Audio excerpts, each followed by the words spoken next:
গত সরকার সামাজিক ব্যবসা দিবস পালন করতে দেয়নি। মন্তব্য প্রধান উপদেষ্টার, বাধা দেয় ৩-০ বিশ্ববিদ্যালয় প্রতিষ্ঠায়। অভ্যুত্থানের ঐক্য ধরে রাখতে পারেনি সরকার, অভিযোগ এবি পার্টির। ৮ আগস্ট নতুন বাংলাদেশ দিবস পালন প্রতিহতের ডাক ইনকিলাব মঞ্চের। নির্মাণ কাজ বন্ধ থাকায় এখন ভোগান্তির প্রকল্প বিআরটি। ৭ দফা সময় বাড়িয়ে ১ যুগ পার। কাজ শেষ হবে কিনা নতুনভাবে মূল্যায়নের তাগিদ। ভরা মৌসুমেও অস্থির চালের বাজার, টানা ৩ সপ্তাহ বাড়তি দর। সিন্ডিকেটকে দুষছেন মিল মালিকরা, স্বস্তি কম মাছ সবজির বাজারে।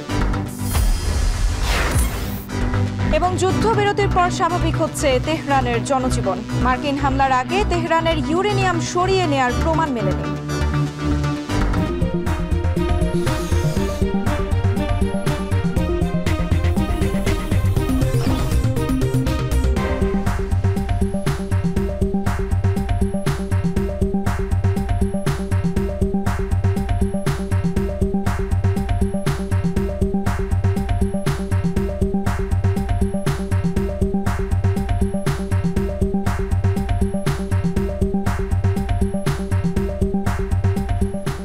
স্বাগত এখন দুপুরে পুরো আয়োজন জুড়ে সঙ্গে আছি আমরা দুজন, আমি সুমাইরা রাত্রি এবং আমি তন্ময় কুমার রায়। গত সরকার সামাজিক ব্যবসা দিবস পালন করতে দেয়নি বলে মন্তব্য করেছেন প্রধান উপদেষ্টা ডক্টর মোহাম্মদ ইউনূস। বলেন, বাধা দেওয়া হয়েছিল ৩-০ বিশ্ববিদ্যালয় প্রতিষ্ঠায়। সামাজিক ব্যবসা দিবসের ২ দিনের কর্মসূচির উদ্বোধন করে তিনি আরও বলেন, সামাজিক ব্যবসা শুধু বাংলাদেশ নয়, বিশ্বকে বদলে দিতে পারে।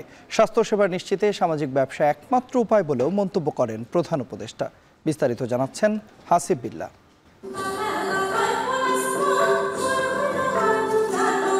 ১৫তম সামাজিক ব্যবসা দিবস উপলক্ষে সাভারের জিরাবুতে দুদিনব্যাপী আয়োজনের উদ্বোধনী অনুষ্ঠানে যোগ দেন প্রধান উপদেষ্টা ডক্টর মোহাম্মদ ইউনূস। অনুষ্ঠানে অংশ নেয় ৩৮টি দেশের শিক্ষার্থী, উদ্যোক্তা ও বিভিন্ন পেশাজীবী। এবারের প্রতিপাদ্য সবার জন্য স্বাস্থ্যসেবা নিশ্চিতে কার্যকর পথ সামাজিক ব্যবসা। বক্তব্যে আয়োজকরা বলেন, বিশ্বব্যাপী স্বাস্থ্যসহ নানা খাতে বৈষম্য ও সীমাবদ্ধতা দূর করে একটি টেকসই, ন্যায়ভিত্তিক ও মানবিক মূল্যবোধের ব্যবস্থা গড়ে তুলতেই এই আয়োজন। প্রধান অতিথির বক্তব্যে ডক্টর ইউনূস বলেন, আওয়ামী লীগ সরকারের আমলে সামাজিক ব্যবসা দিবস উদযাপন করতে দেওয়া হয়নি, বাধা দেওয়া হয় গ্রামীণ বিশ্ববিদ্যালয় প্রতিষ্ঠা করতেও। তরুণরা বাংলাদেশকে অন্ধকার থেকে আলোতে নিয়ে এসেছে বলেও জানান প্রধান উপদেষ্টা।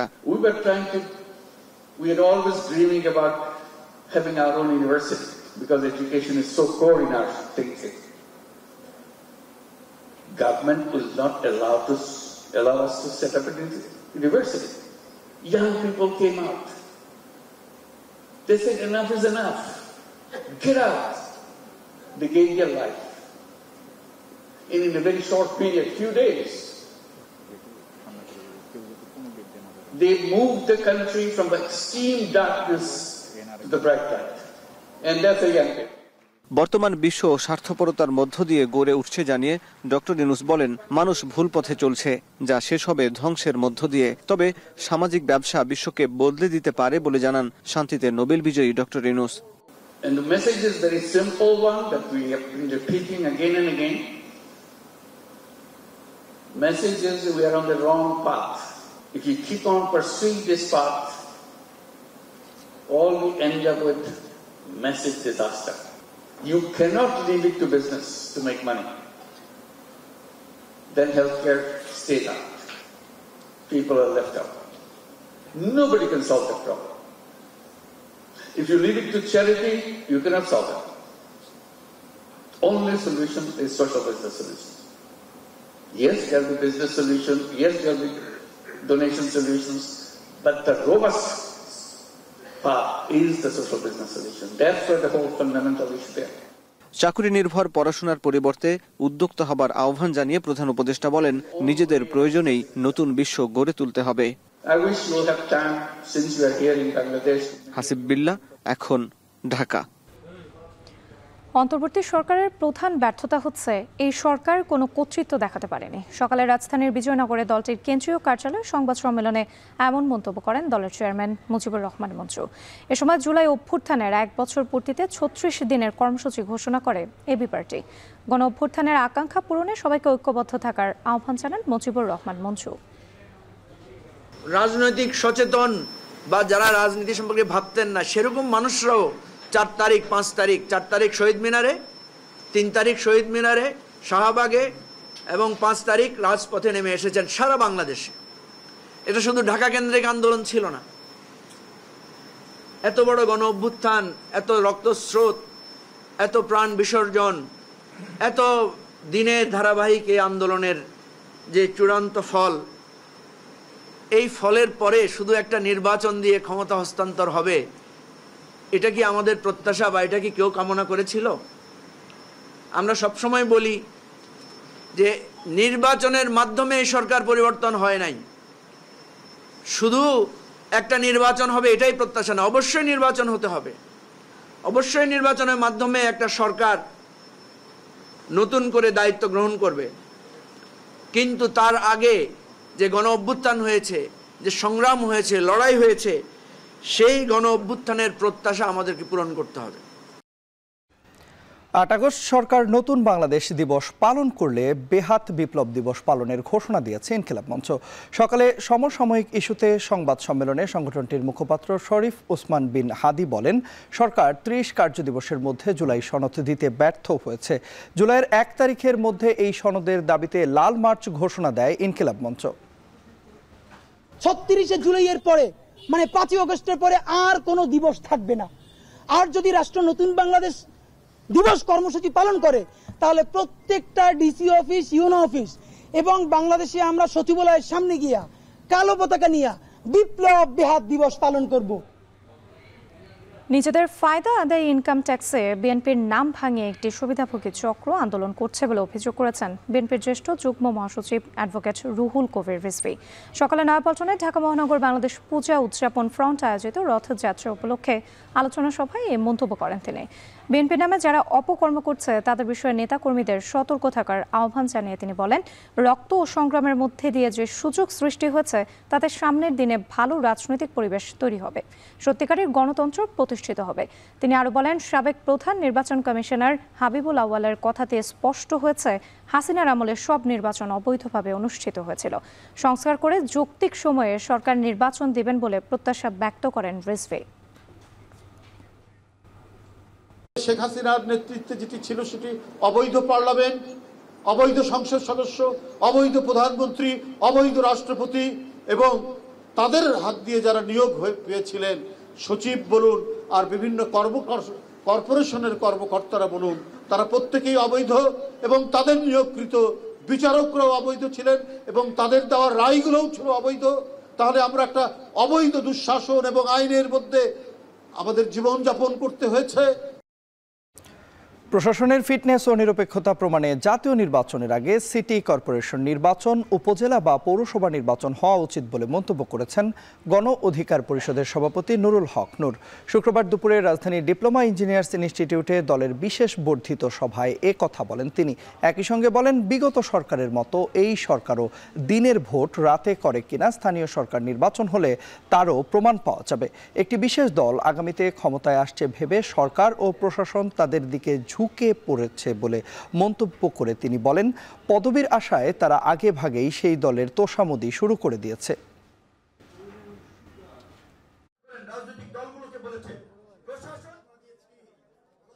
স্থানীয় নির্বাচনের সকল পর্যায়ের নির্বাচন না হলে অন্তত সিটি কর্পোরেশন, পৌরসভা বা উপজেলার অন্তত নির্বাচনগুলো হতে পারত।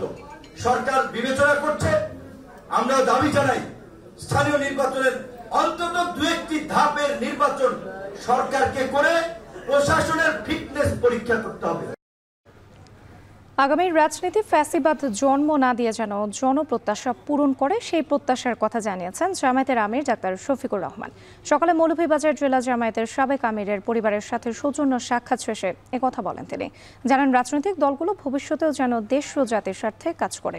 এ সময় কুলাউড়ার আঞ্চুম হত্যাকাণ্ডের সাথে জড়িতদের সর্বোচ্চ শাস্তির দাবি জানান জামায়াতের আমির। আগামী রাজনীতিটা যেন আবার ফেসিবাদের কোনো জন্ম না দেয়, বরঞ্চ জনপ্রত্যাশা যেন পূরণ হয়। এই ব্যাপারে রাজনৈতিক দল যারা আছেন তারা যেন সত্যিকার অর্থে মুখে যেভাবে বলেন সেইভাবে দলের স্বার্থের ঊর্ধ্বে উঠে দেশ এবং জাতির স্বার্থকে আমরা সবাই দেখতে পারি। চট্টগ্রাম বন্দর ইজারা, রাখাইনে করিডোর, স্টার্লিং চুক্তি ও সমরাস্ত্র কারখানা, এই 4 ইস্যুকে জাতীয় স্বার্থবিরোধী দাবি করে তা বন্ধের আহ্বান জানিয়েছে সাম্যবাদী আন্দোলনের নেতৃত্বাধীন বামজোট। তাদের সঙ্গে একাত্মতা জানিয়েছে আরও 67টি দল ও সংগঠন। শুক্রবার এসব দাবিতে জাতীয় প্রেসক্লাব থেকে চট্টগ্রাম অভিমুখে রোড মার্চ শুরু করে সংগঠনগুলো। গত বছরের গণ অভ্যুত্থানের মাধ্যমে অন্তর্বর্তীকালীন সরকার গঠনের পর 10 মাস পেরিয়ে গেলেও জনগণের মৌলিক অধিকার নিশ্চিত হয়নি অভিযোগ সাম্যবাদী আন্দোলনের। তাদের দাবি, চট্টগ্রাম বন্দরের নিউমোরিং টার্মিনাল ডিপি ওয়ার্ল্ডকে ইজারা দেওয়ার প্রক্রিয়ায় দেশের নিরাপত্তা ও অর্থনীতির জন্য হুমকি। রাখাইন রাজ্যে কথিত মানবিক করিডোর দিয়ে অস্ত্র ও মাদক পাচারের ঝুঁকি তুলে ধরে সিদ্ধান্ত বাতিলের আহ্বান জানানো হয়। এছাড়া কাতারের বিনিয়োগ সমরাস্ত্র কারখানা এবং মার্কিন কোম্পানি স্টার্লিংকের সঙ্গে চুক্তিকেও সাম্যবাদী প্রভাব বিস্তারের অংশ হিসেবে বর্ণনা করে সংগঠনগুলো।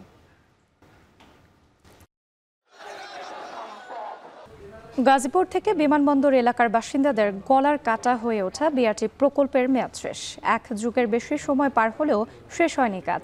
স্টেশন, ব্রিজ ও ওভারপাস নির্মাণের কাজ মাঝপথেই স্থগিত। 7ম দফায় মেয়াদ বাড়ানোর আবেদন করা হয়েছে। পরিকল্পনা মন্ত্রণালয় বলছে, প্রকল্পটি শেষ করতে প্রয়োজন আরও 3000 কোটি টাকা। বিশেষজ্ঞদের মতে, এটি আদৌ শেষ করা সম্ভব হবে কিনা তা নতুনভাবে মূল্যায়ন করা দরকার। আহাদ আহমেদের ক্যামেরায় আরও জানাচ্ছেন শাহাদাত অফরো।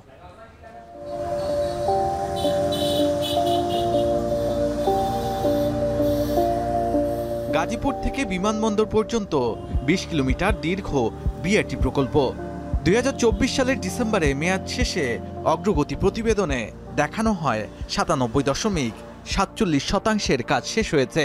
তবে বাস্তবে এর চিত্র অনেকাংশেই উল্টো। স্টেশনগুলোর অবস্থা একেবারেই নাজেহাল। সময়সীমা ও ব্যয়ের দিক থেকে একের পর এক রেকর্ড গড়েছে প্রকল্পটি। 2012 থেকে 2016 মেয়াদি এই প্রকল্পের প্রাথমিক বাজেট নির্ধারিত হয় 2040 কোটি টাকা। পরে দ্বিতীয় দফায় তা বেড়ে দাঁড়ায় 4268 কোটি টাকায়। 2019 সালে কাজ শেষ হবার কথা থাকলেও 5 বার সময় বাড়িয়েও 2024 সালে শেষ হয়নি প্রকল্পটি। এ সময় 10টি বিআরটিসি বাস দিয়ে পাইলট প্রকল্প চালু করা হয়। এরপর 2025-এর জুনে প্রকল্পটি চালু করার কথা থাকলেও তা তো হয়নি, উল্টো 5 মাস পর বন্ধ হয়ে গেছে পাইলট প্রকল্প। এই শিববাড়ি স্টেশনটি পুরোপুরি এখন পরিণত হয়েছে একটি গাড়ি রাখার জায়গায়, যেখানে কিনা থাকার কথা ছিল বিআরটি প্রকল্পের বাস, কিন্তু সেখানে এসে আমরা লক্ষ্য করেছি কেবলই অন্যান্য গাড়ি। পাইলট প্রকল্প গত বছর যেটি চালু করা হয়েছিল সেটিও এখন কেবলই খাতা ও কলমে সীমাবদ্ধ রয়ে গেছে। অবৈধ গাড়ি পার্কিং ও জায়গা দখল করে গ্যারেজের কাজ করতেও দেখা যায় স্টেশনে। গাড়ি রাখা যাবে না, কিন্তু রাখার সাইনবোর্ড আছে, কিন্তু এটা তদারকি করার লোক নাই। 4000 কোটি টাকারও বেশি ব্যয় করা এই বিআরটি প্রকল্প এখনো কাজ শেষ হয়নি, তবে পুরো কাজই এখন স্থগিত। এই প্রকল্প আবারও ব্যয় বাড়িয়ে শুরু করা হবে কিনা, কিংবা শেষ করার সিদ্ধান্ত নেবে কিনা সরকার, সেটি এখন বড় প্রশ্ন হয়ে দাঁড়িয়েছে। পরিকল্পনা মন্ত্রণালয় জানিয়েছে, প্রকল্পটি শেষ করতে প্রয়োজন আরও 3000 কোটি টাকা, যেখানে 7ম দফা প্রকল্পের মেয়াদ বাড়তে পারে 2029 সাল পর্যন্ত। তাহলে একক প্রকল্পেই ব্যয় দাঁড়াবে প্রায় 7000 কোটি টাকা। প্রশ্ন ওঠে, এত দীর্ঘ এই প্রকল্পের ভবিষ্যৎ কি? এই প্রশ্নগুলোর উত্তর জানতে যাই প্রকল্প পরিচালক রেজাউল করিমের কার্যালয়ে। প্রকল্প অফিসে পাওয়া যায়নি তাকে। তাদের এগুলো কোনো কার্যকর লাভ নেই, তারা মানে কোনো কিছু বলতে পারে না। কেন কাজ কথা বলবে? প্রজেক্টে যারা কাজ করে তারা এখন একমাত্র এমডি, প্রজেক্টের এমডি কথা বলবে না এখন। স্যার আমার যদি ফেলে দিই, কি বলছেন? আমাকে উনি বলছেন যে এগুলো তো আমি বিষয়। একাধিকবার ফোন করার পর তিনি ফোন ধরলেও কথা বলতে অনিচ্ছা প্রকাশ করেন। বিআরটি প্রকল্পে কাজের অগ্রগতি সম্পর্কে জানতে চাচ্ছিলাম এবং আমার সিএম এর সাথে কথা বলে ইন্টারভিউ নিতে চাই আপনার। আপনি কি? সম্ভব না, আমি অসুস্থ, জ্বর। তবে বাস্তবায়নকারী কর্মকর্তা জানান, এই প্রকল্পের অবকাঠামোর কাজ শেষ হবার অপেক্ষায় তারা। বাসের যে চলমান প্রকিউরমেন্ট সেটাতে যদি আমরা নোয়া দিতে পারি, অনুমোদন পাই, তাহলে সেই ক্ষেত্রে আমরা 26-এর মধ্যেই চলে যাওয়া সম্ভব, অপারেশনে চলে যাওয়া সম্ভব, subject to finishing of civil work. বিশেষজ্ঞদের একটি পক্ষ বলছে প্রকল্পটি আদৌ শেষ করা সম্ভব কিনা তা নতুনভাবে মূল্যায়ন করা দরকার। আর অপর পক্ষের আশা বিআরটি চালু করতে পারলে মেট্রো রেলের মতো সুবিধা পাবে নগরবাসী। এই খণ্ডিত বিআরটি পৃথিবীর কোথাও পপুলার হয়নি, সুতরাং এইটাও হবে না। নতুন বিনিয়োগ করা আমার হিসাবে এটা একটা গচ্চা দেওয়া। এমআরটির মতো, এটা তো ভালো সিস্টেম। এমআরটির মতো সবাই আপনি আধা ঘন্টায় গাজীপুর থেকে মহাখালী চলে যাবেন উইদাউট এনি ইন্টারাপশন, সেটা কি ভালো না? প্রকল্পের শতভাগ কাজ শেষ হওয়ার মধ্যে রয়েছে ড্রেন, 7টি ফ্লাইওভার, 10 লেনের টঙ্গী ব্রিজ ও 2টি ফুটওভার ব্রিজের। শাহাদাত অভ্র, এখন ঢাকা।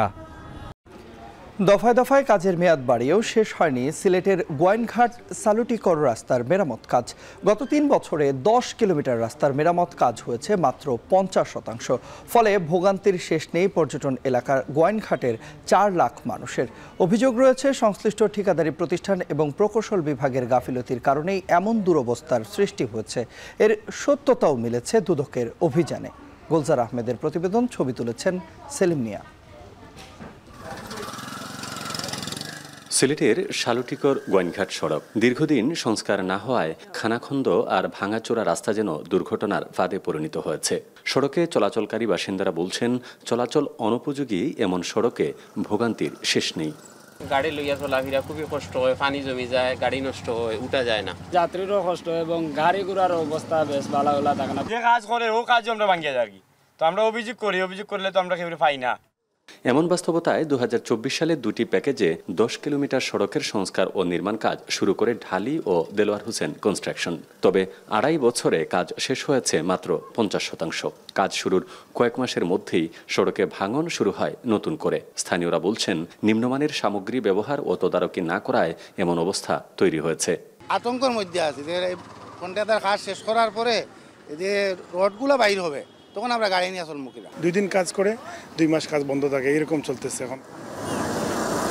বিভিন্ন অভিযোগের প্রেক্ষিতে বৃহস্পতিবার সরেজমিনে অনুসন্ধান করে অভিযোগের সত্যতাও পায় দুর্নীতি দমন কমিশন। এসব অনিয়মের প্রতিবেদন কেন্দ্রীয় কার্যালয়ে পাঠানো হবে বলে জানায় অনুসন্ধানী দল।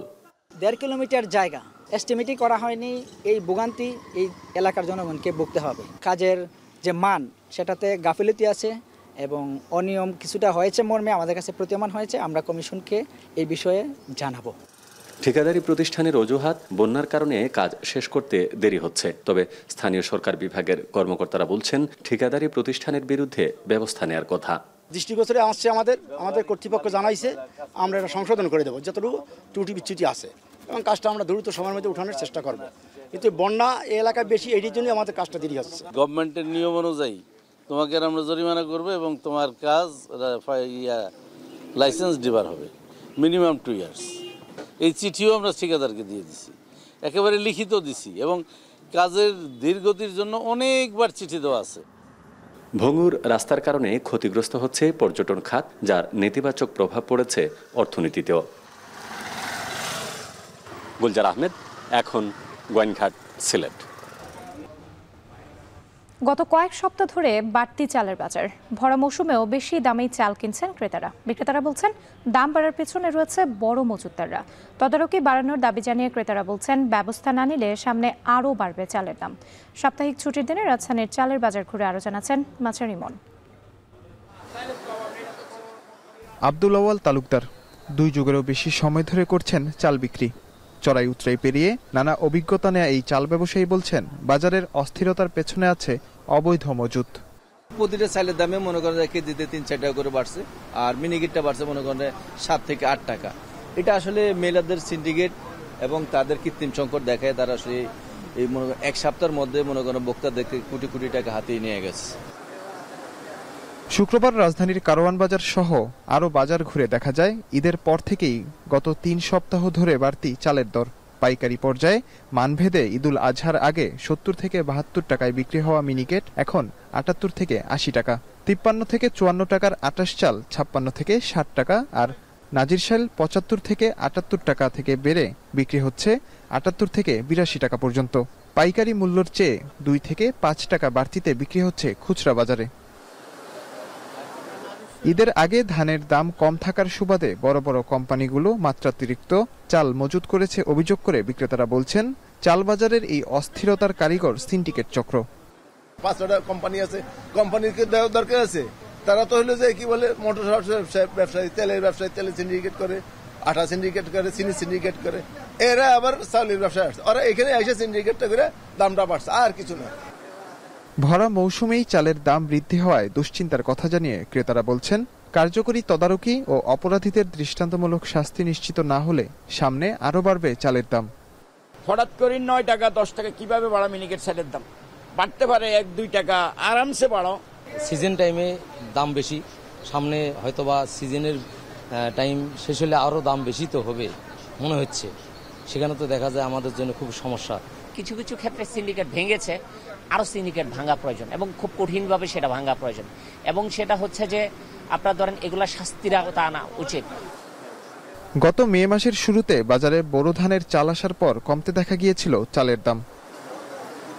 মাঝার ইমন, এখন, ঢাকা। এদিকে রাজধানী ঢাকার বাইরেও চড়া চালের বাজার। ২ সপ্তাহ ব্যবধানে কেজিতে ৪ থেকে ৫ টাকা বেড়েছে বেশিরভাগ চালের দাম। সিন্ডিকেটের কারণে ধানের দাম বাড়ায় চালের বাজারে প্রভাব পড়েছে বলে দাবি ব্যবসায়ীদের। এছাড়া চড়া মাছ এবং মাংসের বাজারও। তবে পাইকারি পর্যায়ে কমেছে ডিমের দাম, যদিও তেমন প্রভাব নেই বাজারে। এতে হিমশিম অবস্থা বাজারে আসা ক্রেতাদের।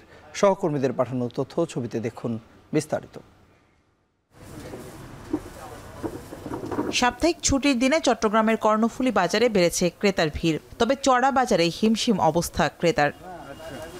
পর্যাপ্ত সরবরাহ থাকার পরও মাত্র ২ সপ্তাহের ব্যবধানে এই বাজারে বেশিরভাগ সরু চালের দাম বেড়েছে ৪ থেকে ৫ টাকা পর্যন্ত, যার প্রভাব পড়েছে মোটা ও মাঝারি চালেও। বাজারে বিভিন্ন ব্র্যান্ডের মিনিকেট চাল বিক্রি হচ্ছে ৮০ থেকে ৯৫ টাকা কেজি দরে, যা ২ সপ্তাহ আগে বিক্রি হয় ৫ টাকা কমে। এছাড়া ব্রি ২৮ ও ব্রি ২৯ জাতের মাঝারি মানের চালের দাম কেজিতে ২ টাকা বেড়ে বিক্রি হচ্ছে ৬০ থেকে ৬২ টাকায়। দাম বাড়ার কারণ হিসেবে ব্যবসায়ীরা বলছেন, ঈদ পরবর্তী পরিবহন খরচ ট্রাক প্রতি ৮,০০০ থেকে ১০,০০০ টাকা পর্যন্ত বাড়ায় প্রভাব পড়েছে বাজারে। গাড়ি ভাড়াও বেড়ে গেছে, ২২,০০০ টাকার গাড়ি ভাড়া ২৮,০০০, ৩০,০০০ টাকা ওইভাবে করে গাড়ি ভাড়া নিচ্ছে, ওই কারণে চাউলের উপর পাত্তা হচ্ছে। সব আবার চাইলের দাম বাড়ি গিয়ে, এগুলো আমরা বুঝি না। এগুলো এখন পুরো দেশে এখন চাইল প্রচুর আছে, তা যদি বাড়ি যায় এগুলো ওরা সিন্ডিকেট করিয়ে বাড়ায়। একই পরিস্থিতি কুষ্টিয়ার চালের বাজারেও। ২ সপ্তাহের ব্যবধানে সব ধরনের চালে দাম বেড়েছে ৩ থেকে ৪ টাকা পর্যন্ত। কাজলতা চাল কেজিতে ৩ টাকা পর্যন্ত বেড়ে বিক্রি হচ্ছে ৬৮ থেকে ৭০ টাকায়, আর কেজিতে ২ টাকা বেড়ে মোটা আটাশ চাল বিক্রি হচ্ছে ৫৮ থেকে ৬০ টাকায়। সব থেকে বেশি দাম বেড়েছে মিনিকেট চালের, যা কেজিতে ৪ টাকা বেড়ে বিক্রি হচ্ছে ৭৮ থেকে ৮০ টাকায়। বিক্রেতারা বলছেন, সিন্ডিকেটের কারণে ধানের দাম বাড়ায় চালের বাজারে প্রভাব পড়েছে। ঈদের পর মিলগুলো বন্ধ হলো, ঈদের বন্ধের পর যখন মিল খুলছে তার কয়েকদিনের মধ্যে হঠাৎ করে দাম বাড়তি হয়ে গেল। কৃষকরা ধান ফলন করে কিন্তু তারা দাম পায় না, যখনই এই আপনার মিলে আসে তখনই হুড় করে দাম বেড়ে যায়। চালের বাজার ঘুরে ক্রেতা যখন মাছের বাজারে স্বস্তি নেই, সেখানেও কেজিতে ২০ থেকে ৪০ টাকা বেড়ে বিক্রি হচ্ছে বেশিরভাগ মাছ। ছুটির দিনে সিলেটের পাইকারি বাজারে কেজিতে ৩০ টাকা বেড়ে রুই মাছ বিক্রি হচ্ছে ৩২০ থেকে ৩৫০ টাকায়, যা খুচরা বাজারে কিনতে ক্রেতাদের গুনতে হচ্ছে ৪০০ থেকে ৪৫০ টাকা পর্যন্ত। এছাড়া কেজিতে ১০০ টাকা বেড়ে ইলিশ মাছ বিক্রি হচ্ছে ৩০০০ থেকে ৩২০০ টাকা পর্যন্ত। বাংলাদেশের যে মাছগুলা, এগুলোর দামটা একটু বেশি, এখন আবার তো বেশি, কেজিতে ৫০ টাকা ৬০ টাকা এরকম বেশি টাকা। জিনিসপত্রের দাম বেশি না, মাত্র যে খানিটা এটারও দাম বেশি। কারণ পাইকারে মনে করেন কিনে দিছে এই ধরে বেচা যান না, এর লাগি বৃদ্ধি মাছের দাম বেশি। একই অবস্থা মাংসের বাজারেও। সপ্তাহের ব্যবধানে ব্রয়লার মুরগি কেজিতে ৫ টাকা বেড়ে বর্তমানে বিক্রি হচ্ছে ১৫০ টাকায়, আর সোনালী মুরগি ২০ টাকা বেড়ে বিক্রি হচ্ছে ৩২০ টাকায়। তবে আগের দামে বিক্রি হচ্ছে গরু ও খাসির মাংস। এছাড়া সরবরাহ বাড়ায় গাজীপুরের পাইকারি বাজারে কমেছে ডিমের দাম, তবে এর প্রভাব নেই খুচরা বাজারে। পাইকারি ও খুচরা বাজারে দামের পার্থক্য প্রতি হালিতে ৭ টাকা পর্যন্ত। পাইকারি আড়তে লাল ডিম প্রতিহালি 33 টাকা আর সাদা ডিম প্রতিহালি 28 টাকায় বিক্রি হলেও খুচরা বাজারে বিক্রি হচ্ছে 40 টাকা ও 35 টাকায়। তবে টাঙ্গাইলের বাজারে হালিতে ডিমের দাম কমেছে 4 থেকে 5 টাকা পর্যন্ত। বর্তমানে প্রতিহালি ডিম বিক্রি হচ্ছে 33 থেকে 35 টাকায়। শামিমা রহমান শাম্মী, এখন। নানা আয়োজনের মধ্য দিয়ে সারা দেশে উদযাপিত হচ্ছে সনাতন ধর্মাবলম্বীদের অন্যতম ধর্মীয় উৎসব শ্রী শ্রী জগন্নাথ দেবের রথযাত্রা। এ নিয়ে আরও জানাতে ধামরাই থেকে যুক্ত হয়েছেন হুমায়ুন কবির। হুমায়ুন, ভক্তদের উপস্থিতি কেমন দেখছেন? রথযাত্রা ঘিরে আজ কি কি আয়োজন করা হয়েছে জানাবেন। রাত্রি আমি এই মুহূর্তে রয়েছি ধামরাইয়ের রথখোলা এলাকায়। এখানে প্রায় 400 বছরের ঐতিহ্য ধারণ করে এই রথখোলায় যে রথযাত্রাটি অনুষ্ঠিত হবে কিছুক্ষণ পরেই, সেটি বিকাল 4টার দিকে আসলে স্বরাষ্ট্র কৃষি উপদেষ্টা কিন্তু এখানে উপস্থিত এটি উদ্বোধন করার কথা রয়েছে এবং 400 বছরের পুরানো এই সার্বজনীন এই অনুষ্ঠানটির উদ্বোধন কিন্তু 4টার সময় হবে এবং এই রথখোলা থেকে এই রথ টানের মধ্য দিয়ে কিন্তু তারা পাশে প্রায় হাফ কিলোমিটারের কিছু জায়গায় বেশি হবে সেখানে দূরত্বে কিন্তু তারা এই যে দর্শকদেবের যে শ্বশুর বাড়ি সেখানে নিয়ে যাওয়া হবে এবং সেখান থেকে কিন্তু তা 8 দিন পর আবার ফিরতি রথ যাত্রার মধ্য দিয়ে এই সার্বজনীন যে তারা হিন্দু ধর্মাবলম্বীরা বলছেন এটি এশিয়ার বৃহত্তম একটি রথ যাত্রা অনুষ্ঠান ধামরায় যেটি অনুষ্ঠিত হয়ে থাকে, সেটির আসলে আগামী 5 তারিখ শনিবার আসলে সেই অনুষ্ঠানের সমাপ্তি ঘোষণা করা হবে এবং এই সার্বজনীন অনুষ্ঠান তাদের সম্পূর্ণ হলেও কিন্তু এই রথ যাত্রাকে ঘিরে কিন্তু ধামরাইতে আমরা দেখেছি মেলা অনুষ্ঠিত হচ্ছে। আশপাশে কিন্তু কয়েক কিলোমিটার ধরে কিন্তু কয়েক শতাধিক স্টলে আমরা দেখেছি মেলা চলছে এবং এই মেলা কিন্তু থাকবে এবং আমরা একটু জানিয়ে রাখছি এই রথ যাত্রাকে ঘিরে আইন শৃঙ্খলা বাহিনীর পক্ষ থেকে নিরাপত্তার স্বার্থে কিন্তু সার্বিক প্রস্তুতি সম্পন্ন করা হয়েছে। আমরা দেখেছি পুলিশ এবং সাদা পোশাকে পুলিশ এবং পোশাকে পুলিশ ছাড়াও কিন্তু সেনাবাহিনীর সদস্যরাও কিন্তু দায়িত্ব পালন করছে এবং পাশাপাশি আমরা কিন্তু এখানে দেখেছি যে যেসব দোকানদার রয়েছেন যারা ব্যবসা বাণিজ্য একটি ঘরে উঠেছে, প্রায় কয়েক শতাধিক দোকান এখানে ঘরে উঠেছে, তারা দোকানদার থেকে কিন্তু একটা ব্যবসায়িক আর্থিক যে লাভবান হওয়ার সুযোগ সেই সুযোগটি কিন্তু স্থানীয়রা পাচ্ছেন এবং এখানে আমরা দেখেছি সাভারের আশেপাশের এবং ঢাকা জেলা ছাড়াও কিন্তু আমরা বিভিন্ন জেলা থেকে এখানে ভক্তবৃন্দ এসছেন। তারা এই যে পিছনে রথটি দেখতে পাচ্ছেন 40 ফিট, সেখানে কিন্তু পান চিনি এবং কলা দিয়ে তারা তাদের প্রভুর কাছে তাদের মনের যে ইচ্ছা সেটি পূরণ হওয়ার জন্য প্রার্থনা করছেন এবং এই প্রার্থনার মধ্য দিয়েই কিন্তু আগামী 8 তারিখ পর্যন্ত কিন্তু 5 তারিখ পর্যন্ত কিন্তু এই রথযাত্রার অনুষ্ঠান চলবে এবং সে পর্যন্ত কিন্তু ভক্তরা প্রতিদিনই পান চিনি এবং কলা দিয়ে এই রথযাত্রার মধ্যে তাদের প্রার্থনা প্রভুর কাছে করবেন। এই ছিল আমার কাছে রথযাত্রার সর্বশেষ পরিস্থিতি নিয়ে ধামরাই রথখোলা থেকে বিস্তারিত। সারা দেশে উদযাপিত হচ্ছে সনাতন ধর্মাবলম্বীদের অন্যতম ধর্মীয় উৎসব শ্রী শ্রী জগন্নাথ দেবের রথযাত্রা। এ নিয়ে বিস্তারিত জানাতে যুক্ত ছিলেন হুমায়ুন কবির। প্রহসনমূলক নির্বাচনের অভিযোগে শেরেবাংলা নগর থানার মামলায় সাবেক সিইসি KM নুরুল হুদাকে ফের আদালতে তোলা হচ্ছে। চলমান 4 দিনের রিমান্ডের মধ্যে দ্বিতীয় দফায় 10 দিনের রিমান্ড চেয়েছে পুলিশ। এ বিষয়ে বিস্তারিত জানাতে ঢাকার চিফ মেট্রোপলিটন ম্যাজিস্ট্রেট আদালতের সামনে থেকে আমাদের সঙ্গে যুক্ত আছেন সহকর্মী দেলোয়ার দোলন। চলে যাচ্ছি দোলনের কাছে। দোলন, নুরুল হুদাকে আদালতে কখন নাগাদ তোলা হতে পারে এবং সেখানকার পরিস্থিতি এখন কেমন দেখছেন, সবশেষ খবরাখবর আমাদের জানাবেন। তন্ময়, এরই মধ্যে অর্থাৎ মাত্রই নুরুল হুদাকে আদালত প্রাঙ্গণে নিয়ে আসা হয়েছে। আপনি যদি জানিয়ে রাখি, এর আগে তার কিন্তু 4 দিনের রিমান্ড দেওয়া হয়েছিল যেটি চলমান রয়েছে। এর মধ্যে আজকে শুক্রবার তাকে আদালতে তোলা হচ্ছে। আপনারা যদি দেখানোর চেষ্টা করে তাকে বহন করা যে গাড়ি সেটি এরই মধ্যে আদালত আঙ্গিনায় এসেছে। কথা বলা হচ্ছিল যে দুপুরের পরপরে তাকে আদালতে তোলা হবে, আর তারই ধারাবাহিকতায় কিন্তু কিছু সময় অর্থাৎ ঠিক 2:34 দিকে তাকে আদালত আঙ্গিনায় নিয়ে আসা হয়। আপনাকে জানিয়ে রাখি যে বলা হচ্ছিল যে প্রহসনের নির্বাচনের মাধ্যমে জনগণকে ভোটাধিকার থেকে বঞ্চিত করার অভিযোগে মূলত রাজধানীর শেরেবাংলানগর থানায় করা মামলায় প্রধান নির্বাচন কমিশনার সাবেক যিনি নুরুল হুদা তাকে গ্রেপ্তার করা হয়েছিল। এছাড়াও আরও অনেকেই আরও নির্বাচন কমিশনারদের কিন্তু একই মামলায় অভিযুক্ত করা হয়েছে। তাকে যে নিয়ে আসা হয়েছে তার আমরা দেখেছি যে তাকে বহন করা প্রিজন ভ্যান সহ যারা পুলিশ সদস্যদের বেষ্টনীতে নিরাপত্তা বেষ্টনীর মাধ্যমে তাকে নিয়ে যাওয়া হয়েছে। হয়তোবা কিছু সময়ের পরে তাকে আদালতে তোলা হবে, আমরা দেখাতে পারবো। তবে তাকে যে আজকে আদালতে তোলা হবে সেটি নিয়ে আমরা দেখছি আদালতের দিকে নিরাপত্তা যেমনিভাবে বাড়ানো হয়েছে। আমরা দেখছি যে অনেক গণমাধ্যম কর্মীদেরও সরব উপস্থিতি আমরা এখানে এসে দেখেছি।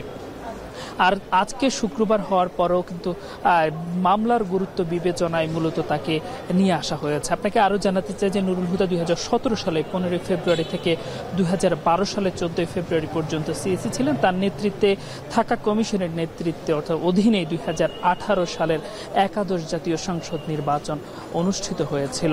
আর যে নির্বাচনকে প্রহসনের নির্বাচন হিসেবে বলা হচ্ছে, এই নির্বাচনকে ঘিরে প্রশ্ন তৈরি হয়েছিল, যার প্রেক্ষিতে নতুন যে সরকার দায়িত্ব গ্রহণ করেছে অন্তর্বর্তী সরকার, তাদের সময় তাদের বিরুদ্ধে এই সকল নির্বাচনকে ঘিরে অভিযোগ উঠে। আর তার যে এই নির্বাচনগুলোকে খতিয়ে দেখার জন্য সরকার ব্যবস্থা গ্রহণ করে।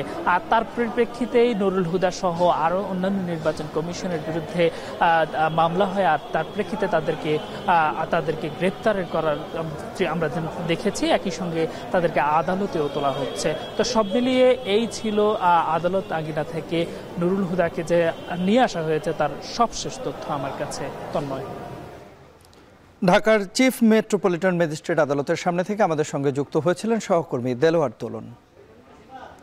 এবার দেশের বাইরের প্রসঙ্গ। পরমাণু ইস্যুতে যুক্তরাষ্ট্রের সঙ্গে আলোচনা বিষয়ে এখনও পরিকল্পনা করেনি ইরান। আগামী সপ্তাহে বৈঠকের ঘোষণা দেওয়া ট্রাম্পের বক্তব্যের প্রতিক্রিয়ায় এই কথা জানান ইরানের পররাষ্ট্রমন্ত্রী।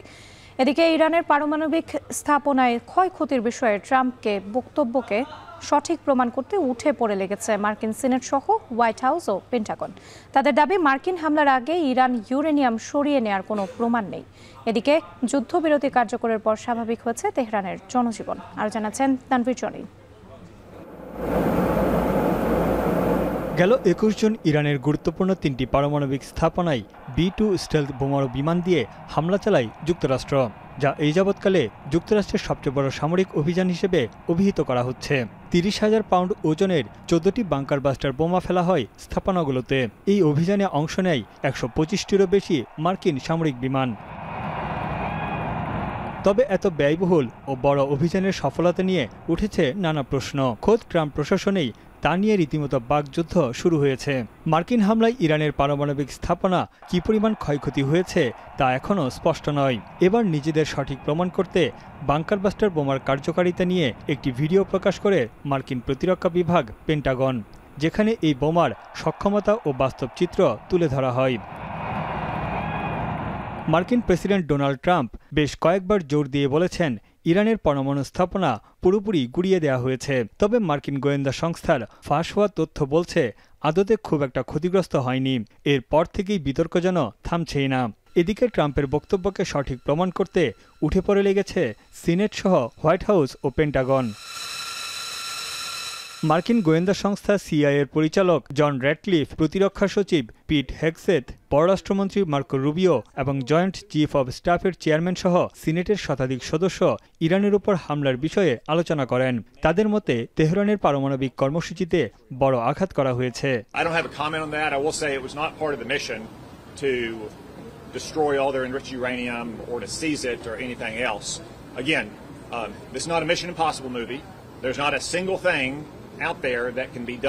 হোয়াইট হাউসের মুখপাত্র ক্যারোলিন লিভিট জানান, যুক্তরাষ্ট্রের হামলার আগে পরমাণু স্থাপনাগুলো থেকে সমৃদ্ধ ইউরেনিয়াম অপসারণের কোনো ইঙ্গিত পাওয়া যায়নি। এদিকে পেন্টাগনের দাবি, ইরান তার সমৃদ্ধ ইউরেনিয়ামের কোনো অংশ সরিয়ে নেওয়ার ব্যাপারে তাদের কাছে কোনো গোয়েন্দা তথ্য নেই। উভয়েরই দাবি, পারমাণবিক কর্মসূচিতে ব্যাপকভাবে পিছিয়ে গেছে Iran. that I've reviewed that says things were not where they were supposed to be. moved or otherwise. এদিকে নেটো সম্মেলনে গিয়ে মার্কিন প্রেসিডেন্ট বলেন আগামী সপ্তাহেই পরমাণু ইস্যুতে ইরানের সঙ্গে আলোচনায় বসতে যাচ্ছে যুক্তরাষ্ট্র। ট্রাম্পের এমন বক্তব্যের পর ইরানের পররাষ্ট্রমন্ত্রী জানান বৈঠকের বিষয়ে এখনো কোনো পরিকল্পনা নেই ইরানের। রাষ্ট্রীয় টেলিভিশনের এক সাক্ষাৎকারে আব্বাস আরাকচি জানান আলোচনার আগে তেহরানের স্বার্থ সংশ্লিষ্ট বিষয়গুলো খতিয়ে দেখা হবে। با هم مذاکره میکنن صحبتی میکنن مثلا توافق میکنن که متوقف بشه. گفتم ما هیچ آتش بس قبول نداریم. توقف عملیات قبول نداریم. এদিকে যুদ্ধবিরতি কার্যকরের পর স্বাভাবিক হতে শুরু করেছে ইরানের জনজীবন। অনিশ্চয়তা কাটিয়ে নিজ নিজ আবাসস্থলে ফিরছেন ইরানিরা। کاسبی که تعطیل کلا ما در مغازه بودیم وایسه ولی خب بچه‌هامون فرستادیم بیرون از تهران ولی خودمون اونجا سنگر رو حفظ کردیم. حس خیلی خوبی دارم. با قبلم زیاد فرق نمی‌کنه ولی حسم فعلا خوبه. میگم حداقل اوضاع ذره آرومه. تهران خارج شدم برای مدت کوتاه ولی خب نتونستم زیاد بمونم. دوباره برگشتم. منزل بودیم ولی خب بالاخره ترس، واهمه اینا همه بود. ولی خب خدا رو شکر ইসরায়েলের বিরুদ্ধে সংঘাতে তেহরানের পাশে দাঁড়ানোর জন্য চীনকে ধন্যবাদ জানিয়েছে ইরান। সংঘাতের পর প্রথম বিদেশ সফরে চীনে সাংহাই সহযোগিতা সংস্থার সম্মেলনে যোগ দেন ইরানের প্রতিরক্ষামন্ত্রী আজিজ নাসিরজাদে। তানভীর জানি, এখন বিশ্ব। চীনের সাথে সীমান্ত নিয়ে দ্বন্দ্বের চিরস্থায়ী বন্দোবস্ত চাইল ভারত। চীনা প্রতিরক্ষা মন্ত্রী দং জুনের সাথে সাক্ষাৎ শেষে এক আহ্বান জানিয়েছেন সফররত ভারতীয় প্রতিরক্ষা মন্ত্রী রাজনাথ সিং। শুক্রবার রাজনাথ জানান একদিন আগেই সাংহাইতে এনসিও সম্মেলনের সাইডলাইনে এই বৈঠক করেন তিনি। সুনির্দিষ্ট কর্মপরিকল্পনার আওতায় দুই দেশের কয়েক দশকের সীমান্ত সংকট নিরসন জরুরি বলে মত দেন তিনি। বিশ্বের সবচেয়ে জনবহুল দুই দেশ ও পরাশক্তি চীন আর ভারতের অভিন্ন সীমান্ত ৩৮০০ কিলোমিটার দীর্ঘ, যার বড় অংশই হিমালয়ের দুর্গম এলাকায় এবং অনির্ধারিত রয়েছে এই সীমান্ত। বিতর্কিত এলাকায় একাধিকবার যুদ্ধেও জড়িয়েছে দুই দেশ।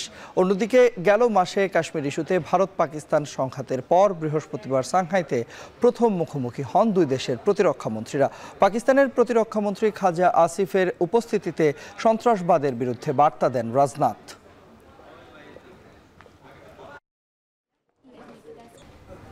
এরই মধ্য দিয়ে চলে এলাম এখন দুপুরের আয়োজনের একেবারে শেষ প্রান্তে। তবে যাওয়ার আগে শিরোনামগুলো আরও একবার।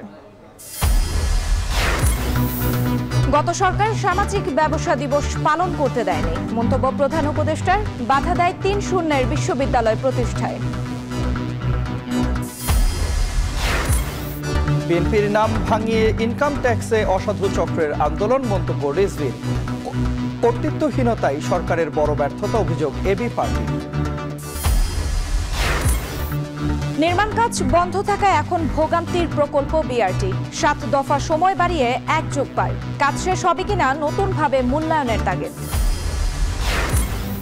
ভরা মৌসুমেও অস্থির চালের বাজার, টানা ৩ সপ্তাহ বাড়তি দর। সিন্ডিকেটকে দুষছেন মিল মালিকরা, স্বস্তি কম মাছ সবজির বাজারে। এবং যুদ্ধবিরতির পর স্বাভাবিক হচ্ছে তেহরানের জনজীবন। মার্কিন হামলার আগে তেহরানের ইউরেনিয়াম সরিয়ে নেওয়ার প্রমাণ মেলেনি।